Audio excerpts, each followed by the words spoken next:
Mr. Chairman, having listened to my colleagues on both sides of the aisle discuss these bills for quite some time, let me say regarding the amendment, I oppose the amendment that has been respectfully and thoughtfully presented by my colleague, Ms. Mace, but I oppose it. And in general, let me state regarding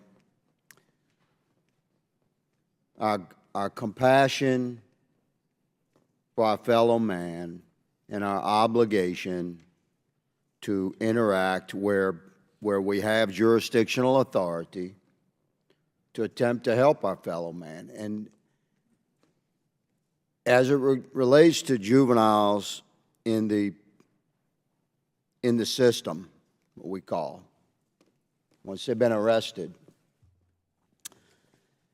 there's a tendency to think of juveniles that have been arrested as children. You know, it's popular for politicians to state it's a child. This is a child. Should be treated as a child. We all love children. We have children.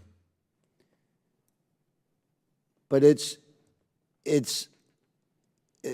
providing no legitimate, compassionate, principled service to that young child of God to shield them from the responsibility of their own actions in life. Commonly, when an 18-year-old, a 19-year-old is arrested in America, there's a line that says, "It's his first offense." This man's his first offense. It's his first offense of record, America. But very commonly, in law enforcement, you get to know the young men that have lost their way early in life because from the time they're in Louisiana, 10 years old, you can be arrested. So 10 to 18, you might have arrested this young man 15, 20 times before he turns 18. And you do your best, man. You do your best. You put all your love and all your guidance and your focus into that young man when you're interacting with him. And you try to help him. He's coming from a difficult situation in his life. And to have a positive interaction with a solid role model can make a difference in his life. And I have touched these lives and made differences. But you cannot remove the mechanisms of responsibility for juveniles that commit criminal acts in our judicial system and think that you're helping that young man. You're not.